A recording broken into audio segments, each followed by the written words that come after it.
Kabanata 2671. Ngumiti ng malawak si Morrison. Madam Saduskay, alam mo na hindi kanya sinasadyang tumayo.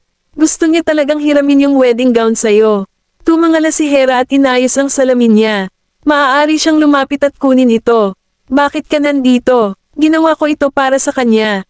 Makakarating lang siya at makita kapag katapos ng kalahating buwan, at pagkatapos ay ang kasal. Kung hindi mo mapapahiram, hindi niya maipaliwanag sa asawa niya. Napabuntong hininga si Morrison. Muntik na siyang mawala ng buhay dahil sa damit pangkasal na ito. Sa tingin mo ba kasalanan ko iyon? No, I wouldn't. Lumapit si Morrison sa kanya. Madam Saduskay, bakit hindi mo ipahiram sa kanya? Gusto niya talaga itong hiramin. Kahit kalahating araw lang. Inayos ni Hera ang mga tuyong bulaklak, inilagay sa vase, at naglakad papunta sa aparador na may hawak na bote. Makikita ko siya sa araw bago ang kanyang kasal.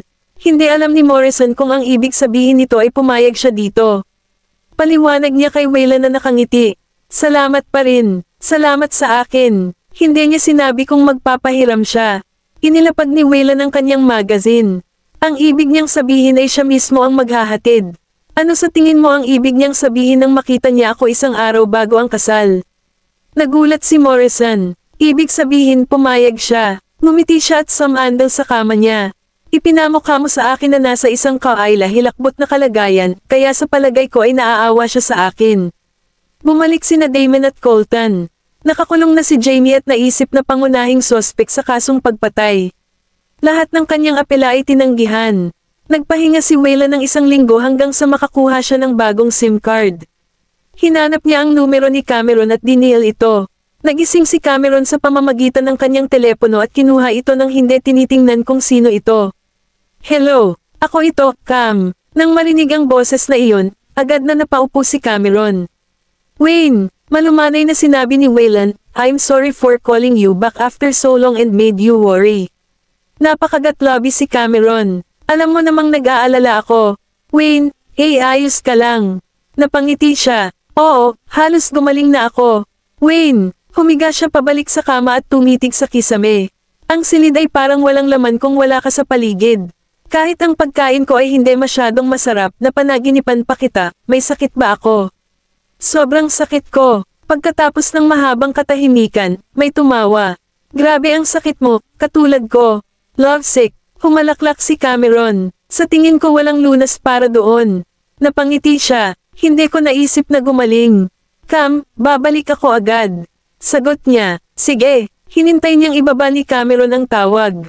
Pagkatapos niyang gawin, tumalikod siya at ngumiti at niyakap ang kumot niya. Sapat na ang marinig ang boses niya.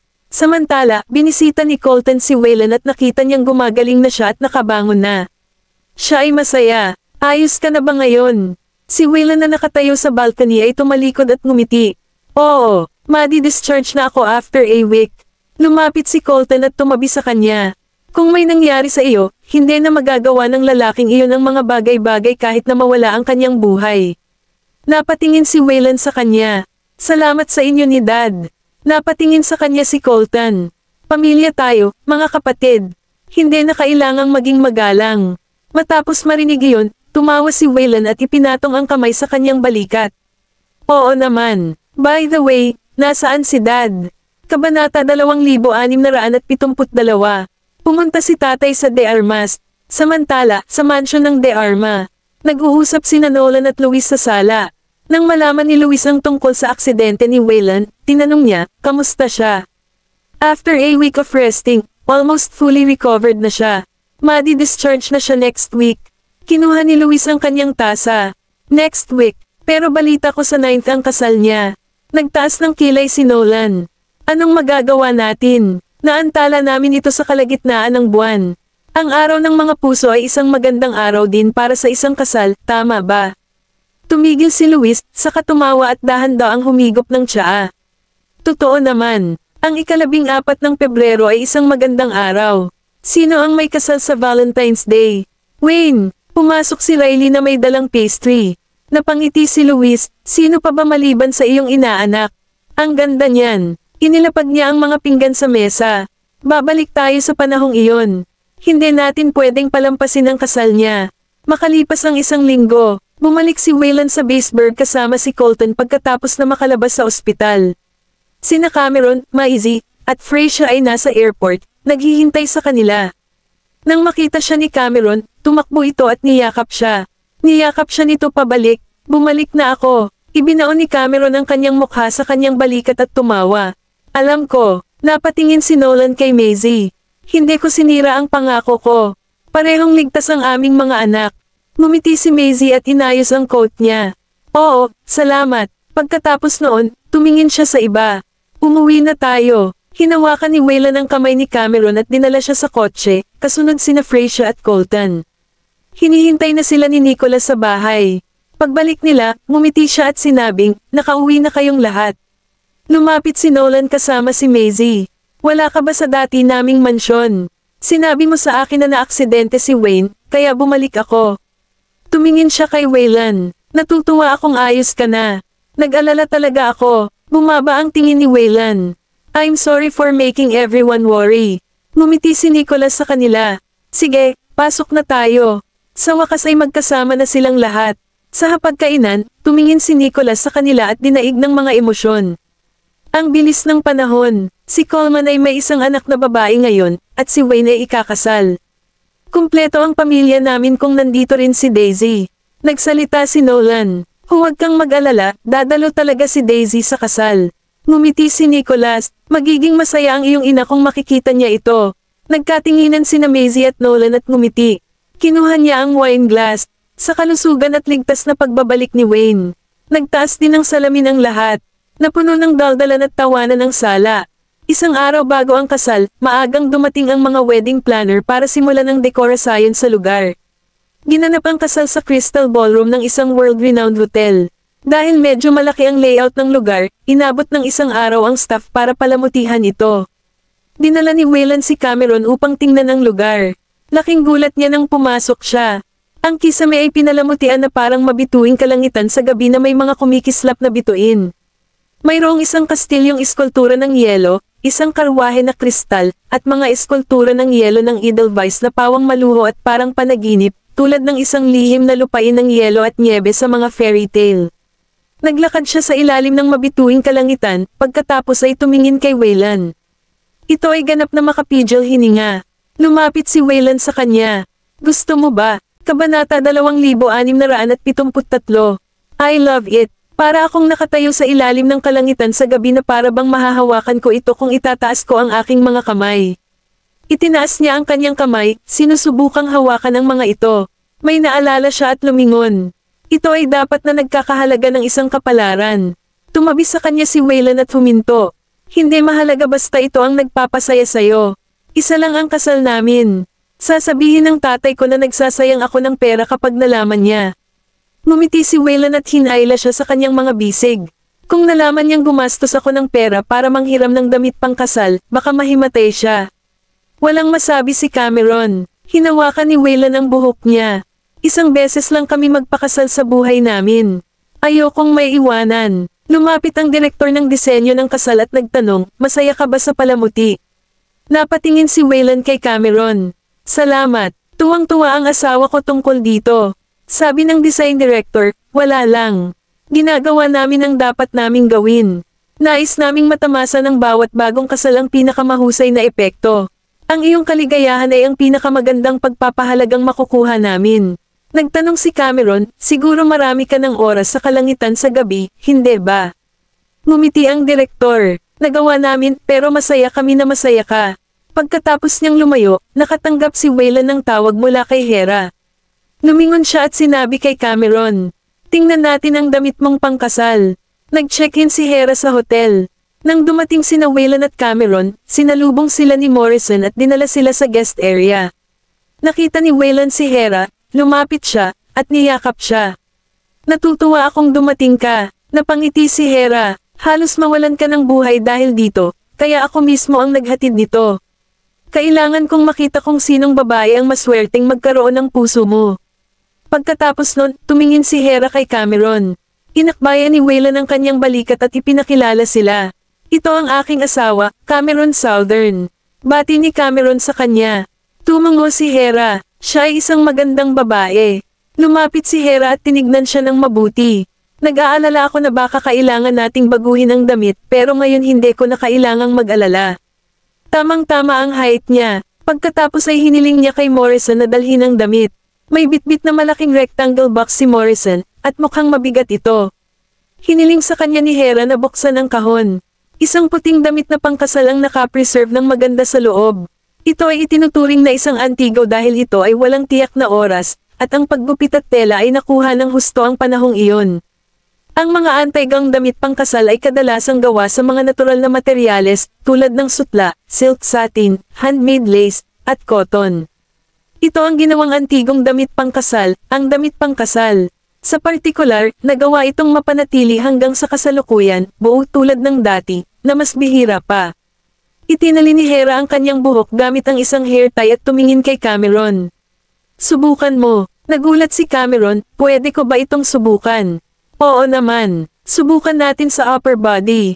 Pumasok si Hera sa palitan ng damit na may damit pangkasal, at sumunod si Cameron. Sa pagpapalit, nagpalit si Cameron ng anti-gang damit pangkasal sa tulong ni Hera.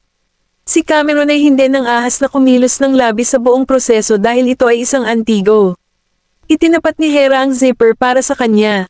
Hindi ko inaasahan na magkasya ito ng maayos. Kabanata 2674. Napatingin si Cameron sa damit. Ito ay hindi kapani-paniwala. Tingnan mo, lumapit si Cameron sa salamin at nakita ang sarili sa loob nito.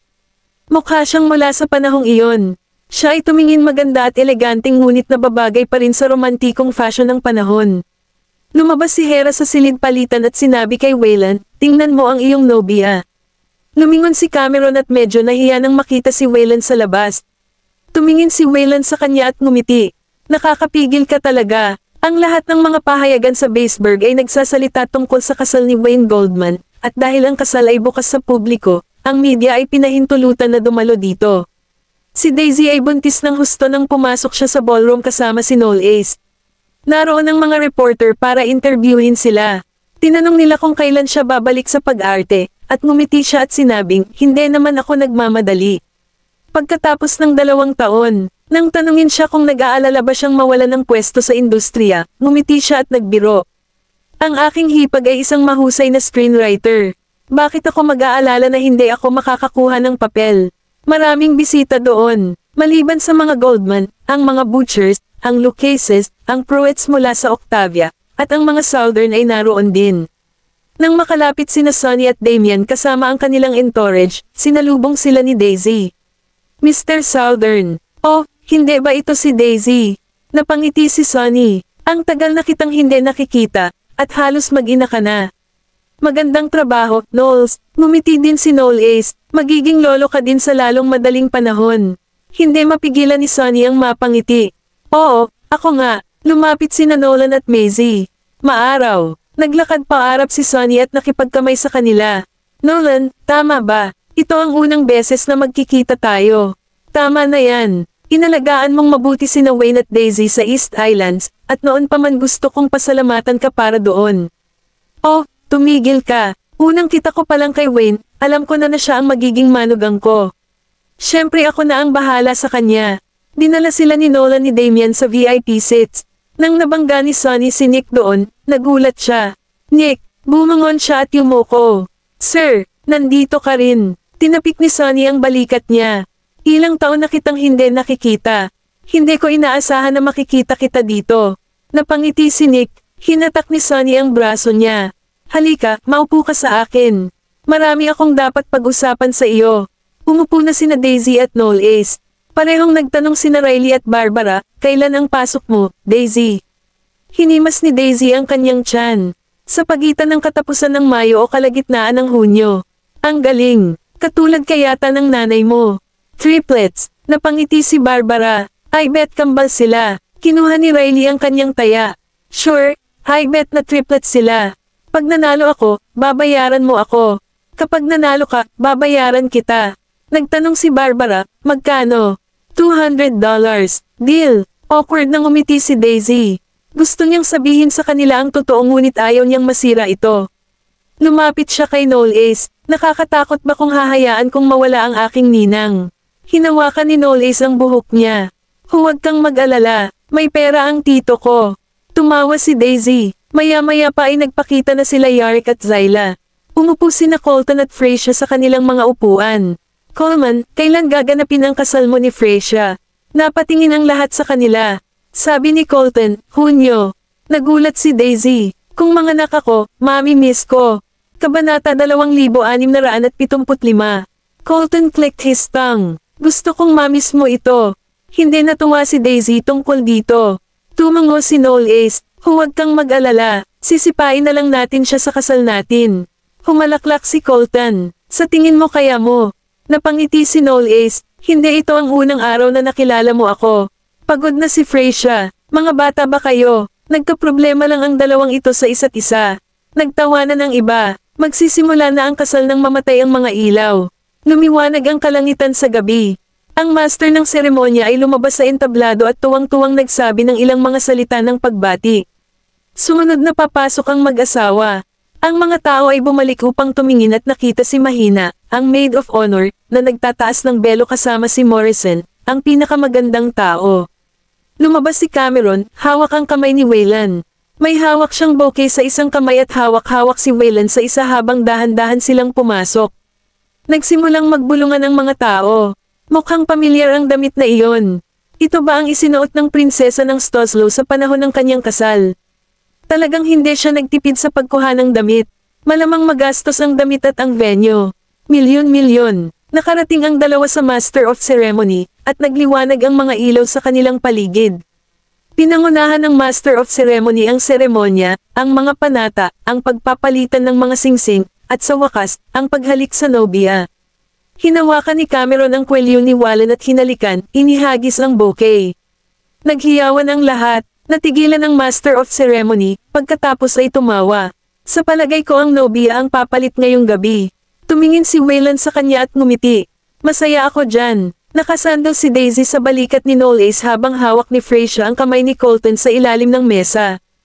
Ito ay masigla at mainit-init, natapos ang hapunan hanggang hating gabi. Ang mga bisita ay nanatili sa hotel, na binayaran ng mga Goldman. Pagkatapos magpalat ng damit, naglakad si Cameron papunta sa ballroom sa tulong ni Mahina. Tatay, si Sonny, na nakikipag-chat sa koridor, ay hinampis ang kanyang ulo. Oo, mahal kong anak. Napangiti siya. Napakaraming salamin mo ba? Hindi pwede yon. Maganda ang tolerance ko, pero lasing ang tito Damian mo. Hinawakan ni Cameron ang braso niya. Manatili ka rito ng ilang araw pa. Ngumiti si Nicholas. Tama siya. Dapat manatili ka pa ng ilang araw. Ngayong nagsalita ka na, sa palagay ko ay mananatili pa ako ng ilang araw. Umalis sina Sonny at Nicholas. Tumingin si Mahina kay Cameron at ngumiti. Mukhang tuwang-tuwa siya. By the way, umalis na ba ang mga tao sa Martial Arts Center? Tumango si Mahina. Oo, lasing si Conroy dahil sa kanila at muntik ng madala. Marami ring nainom si Nick. Pagkatapos noon, may nakita siyang tao. Dumating na ang asawa mo. Aalis na ako. Tumango si Cameron. Mag-ingat ka. Lumapit si Wayland at niyakap si Cameron mula sa likod. Napalingon siya at naamoy niya ang amoy ng alak. Masyado ka bang uminom? Napangiti siya. Hindi. Binitawan niya ang damit niya. Pagod na ang mga paa ko. Binuhat siya ni Wayland. Bumabigat ka na. Niyakap siya nito sa leeg. Kasalanan ng anak mo. Napangiti siya. Oo, kasalanan niya lahat. Hindi tayo pwedeng magpakasal ngayong gabi dahil sa kanya. Nag-init ang mukha ni Cameron, at sinuntok siya nito. Ikaw ay isang perv. Kabanata 2676. Ang balita ng kasal ni Wayland at Cameron ay malawakang napag-usapan sa internet. Bukod sa maganda at kahanga-hangang eksena, marami rin sa kanila ang nag-uusap tungkol sa vintage wedding dress ni Madam Hera. Nagsisimula ng makakuha ng higit na atensyon ang mga vintage wedding dress na hindi napapansin ng masa dahil sa kanilang kasal. Marami rin sa mga netizens ang nagpakita ng mga damit pangkasal ng kanilang lola na suot nila noong bata pa sila. Ang unang hitsura ni Daisy sa harap ng media pagkatapos ng kanyang pagbubuntis ay pamatok din sa mga headline. Akala ng maraming netizens ay magre-retiro na siya sa entertainment industry dahil siya ang prinsesa. Ngayon, gayunpaman, pagkatapos mapanood ang panayam ni Daisy, lahat ng kanyang mga tagahanga ay tumira at nagpahayag ng kanilang paggalang sa kanyang desisyon. Hindi mahalaga kung pinili niyang magretiro sa industriya ng entertainment o hindi, sila pa rin ang kanyang mga tagahanga. Ang Fog ay tumama sa numero 1 sa mga rating matapos itong ilabas ng ilang panahon. Inimbitahan ni Shannon at ng kanyang mga kasosyo ang ilan sa mga nangungunang aktor sa hapunan. Dumating si Daisy sa restaurant ng 1 PM kasama si Noel Ace.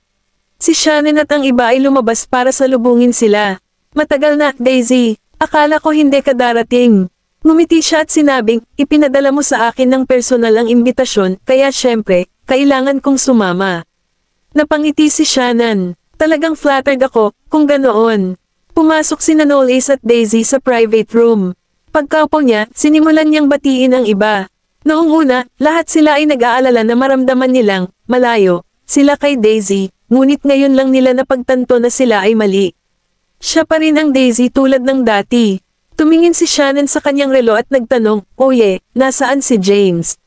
May sumagot, kaka-receive niya lang ng invitation from Mr. Winslow to take part in his movie, di ba? Medyo busy yata siya ngayon. May sinabi si Shannon sa waiter at nagpatuloy. Maghintay tayo saglit, dahil sinabi niyang darating siya, sigurado akong magpapakita siya mamaya. Maya-maya, dumating si James na may hawak na isang bote ng red wine. Nang makita niya sina Daisy at Noel Ace ay bahagyang natigilan siya. Nandito din pala kayo. Nasa ilalim siya ng impresyon na hindi na darating si Daisy. Tumawa si Daisy at sinabing, syempre, kailangan kong sumama. Parte ako ng crew para sa The Fog. Nakaramdam ng pagmamalaki si Shannon at napangiti ito hanggang tenga nang marinig ang sinabi ni Daisy. Kung alam kong darating ka, hindi lang alak ang dala ko. Kakaiba kasi yung iba sa amin uminom kapag may buntis dito. Napabuntong hininga si James pagkaupo niya. Kinuha ng isang staff ang kanyang bote ng alak na may ngiti sa kanyang mukha at sinabing, tama ka. Hindi natin dapat hayaang uminom ng alak ang isang buntis. Inom tayo ni Mr. Fallon. Sabi ni James, well, parang malalasing ka talaga ngayon, Mr. Fallon. Inutusan ni Shannon ang waiter na ihain ang pagkain. Dahil matagal na silang magkakilala, hindi na sila formal at mas casual. Nakipag-usap ang staff kay Noel Ace matapos sabihin sa kanila ni Shannon na siya ang mamumuhunan ng serye. Lumapit si James kay Daisy at sinabing, mukhang malaki ka na may anak. Magpa-reserve muna ako. Ano ang ipa-reserve? Siyempre, baby mo. Kung lalaki, ipapakasal ko ang anak ko sa anak mo pagkatapos kong magkaroon ng isa. Kung babae, sasabihin ko sa anak ko na pakasalan mo ang anak mo at maging asawa ng prinsesa. Kumaibat ang sulok ng lobby ni Daisy. Siya ay naiimat. Ibinaba ni Noel Ace ang baso ng alak at tumingin kay James. Ano ang iniisip mo? Matagal na tayong magkaibigan, Noel Ace. Kung magpakasal ang mga anak natin, magiging pamilya na tayo. Hindi ba sa tingin mo maganda? Iyon, napangiti si Noel Ace. Sa tingin mo ba bibigyan ko ng pagkakataon ng magiging anak mo na mapalapit sa anak ko?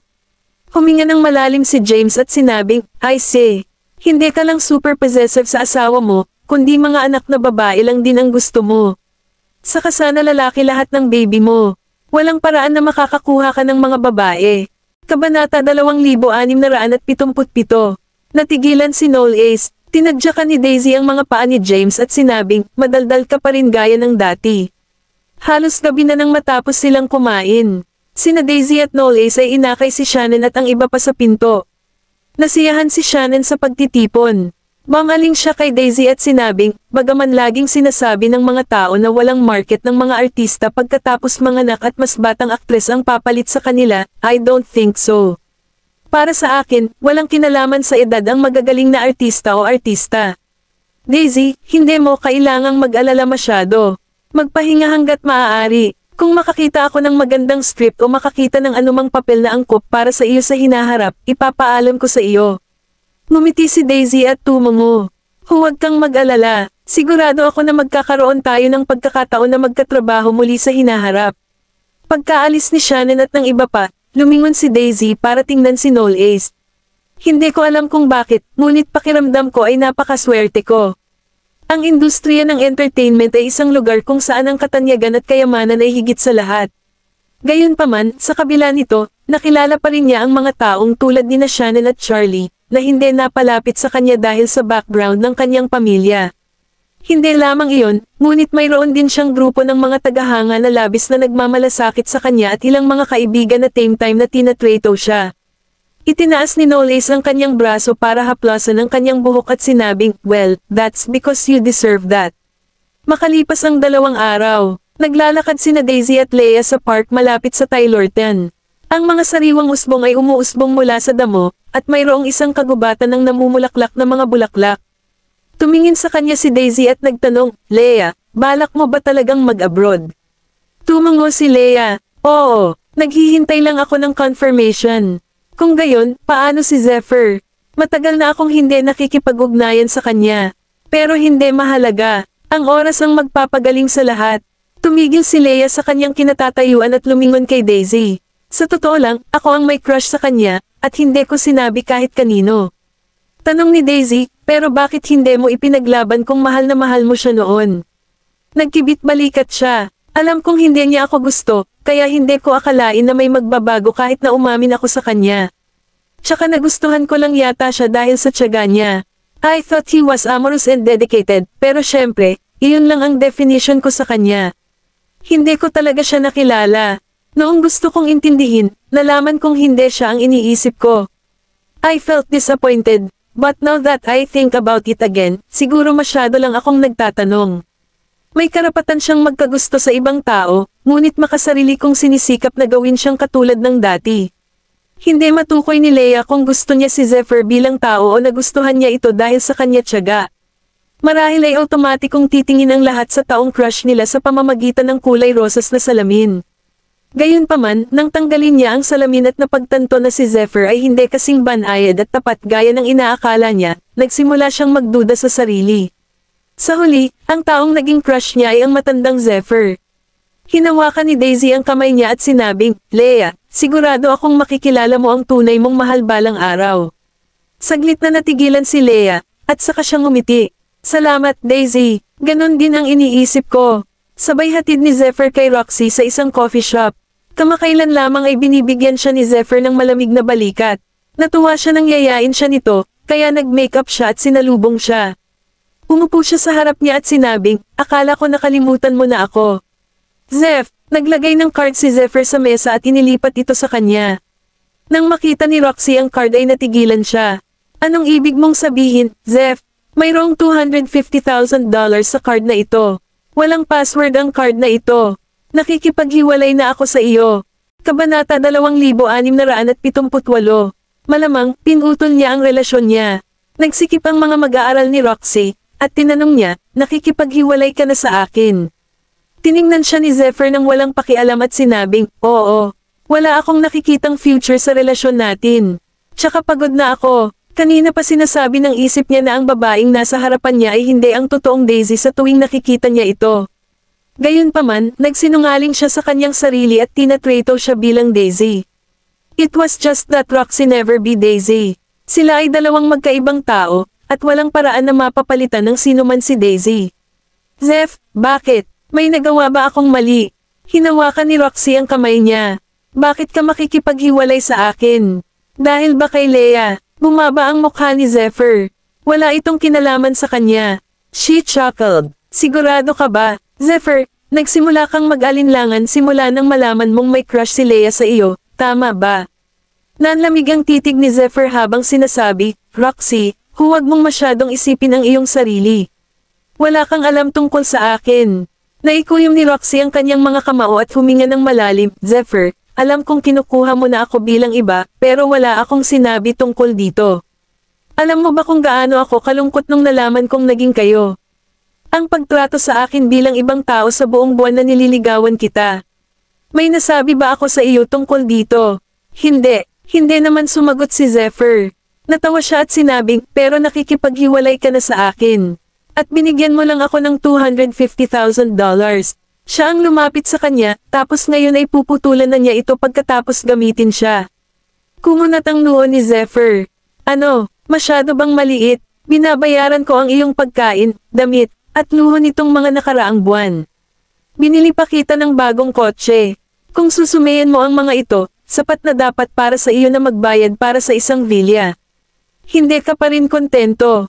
Tumawa si Roxy at sinabing, ngunit ang lahat ng ito ay wala kong ikukumpara sa pagiging manugang ng mga gazlang. Dahil inalis na ni Roxy ang kanyang disguise, naramdaman ni Zephyr na hindi na niya kailangang magpanggap pa. Kitang-kita ang disgust sa kanyang mga mata habang sinasabing, nasabi ko na sa iyo noon pa. Huwag masyadong mataas ang tingin sa sarili mo. Paano kung tumanggi akong umalis sa tabi mo? Anong gagawin mo sa akin? Sabi ni Roxy habang hinihimas ang binti nito gamit ang paa, pero nanatiling walang pakialam si Zephyr. Lumungkot ang mukha ni Roxy pagkaalis ni Zephyr. Siya ay nasa ilalim ng impresyo na maaari niyang alisin si Zephyr pagkatapos na makasama siya nitong mga nakaraang buwan. Hindi man niya makuha ang puso nito, at least makukuha niya ang katawan nito. Gayunpaman, ngayon ay tila minamaliit niya si Zephyr. Tila, seryoso siya nang sabihin niyang gusto niyang putulin ang relasyon sa kanya. Si Zephyr ay maaaring maging isang jerk, ngunit hindi niya ibabalik ang kanyang ulo kapag nagpasya siyang makipaghiwalay sa kanyang kasintahan. Ha! Kahit gaano ka kawalang puso, gagawa ako ng paraan para mapilitan kang tanggapin ako bilang asawa mo. Sa paradahan ng kotse, isang matalik na aktibidad ang nangyayari sa loob ng isang kotse. Nang matapos ang lahat, nagsindi ng sigarilyo si Roxy, at inakbayan siya ng nasa may edad na lalaki sa tabi niya. Anong nangyari? Sinong nagpagalit sa'yo? Itinaas niya ang kanyang talukap at bamantong hininga. Gusto kong maging artista. Kumunat ang noo ng nasa katanghaliang gulang na lalaki. Ano, bakit biglang gusto mong maging artista? Komportableng umupo si Roxy sa kanyang mga bisig at sinabing, huwag kang mag-alala. Hindi ko ipaalam sa asawa mo ang tungkol sa relasyon natin.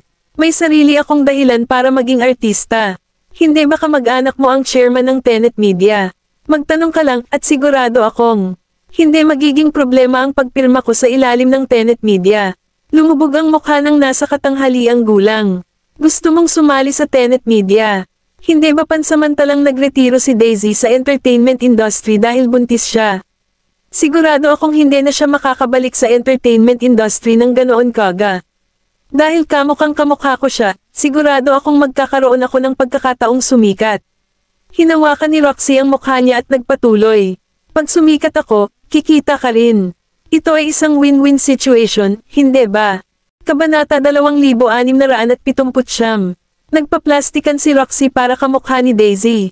Bagamat hindi siya kamukha niya, makikita ng isa ang ilang pagkakatulad sa pagitan nila kapag pinagmamasdan nilang mabuti. Dahil maaaring maging sikat si Daisy, maaari ring sumikat si Roxy. Isinuot ng nasa katanghaliang gulang na lalaki ang kanyang jacket at sinabing, maaari kitang tulungan dyan, ngunit tiyaking mahigpit ang iyong mga lobby.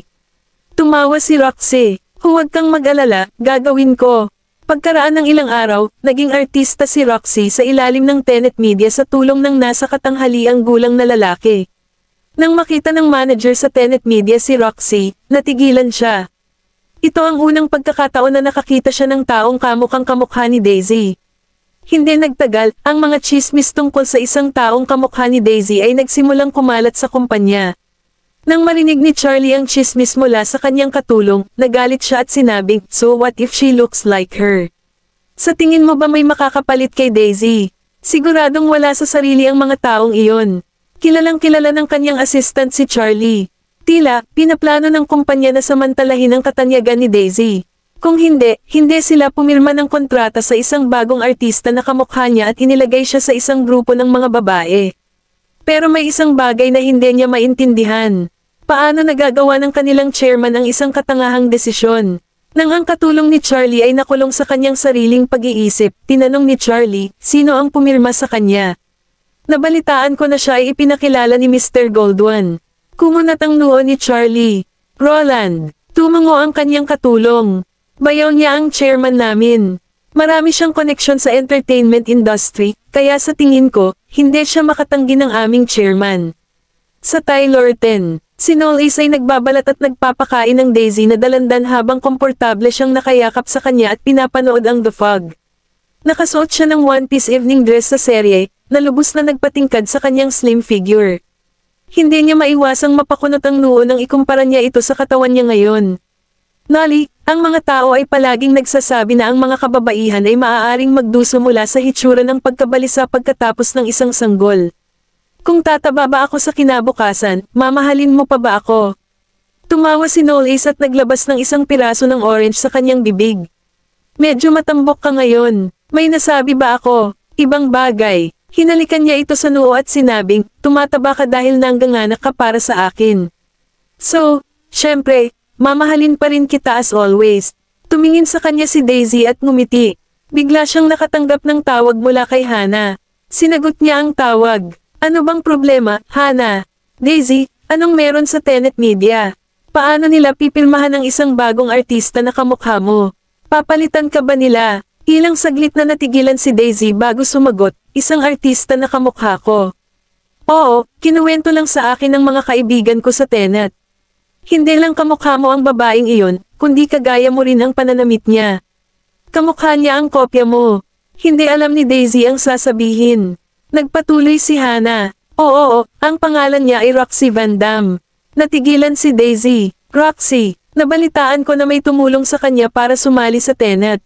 Sa tingin ko sinusubukan niyang sumakay sa iyong coattails. Lahat ay tinatawag siyang Daisy Jr., ngayon din. Gusto ko talagang tanungin kung saan siya nagpaplastikan. Siguro dapat pumunta ako sa parehong lugar at ipamukha din ang sarili ko sa iyo. Sa ganitong paraan, hindi na ako magpapakahirap pa, ani Hana. Sinabi ni Daisy, ginagamit ba ako ng mga plastic surgery na ospital bilang kanilang template? Masasabi ko bang sumikat ako, pero sa ibang paraan. Ngayon, anyway, I don't think you should worry too much about it.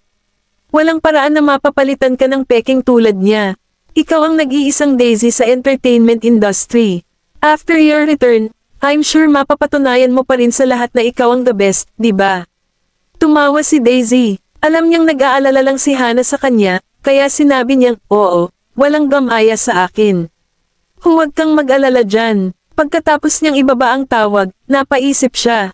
Kabanata 2680.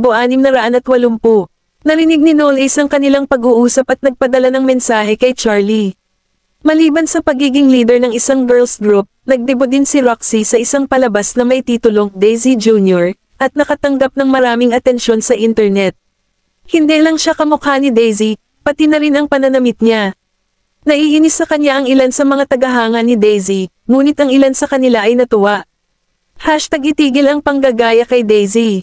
Hashtag hindi naman kami maiinis kung kamukha niya lang, pero halatang kusa niyang ginagaya.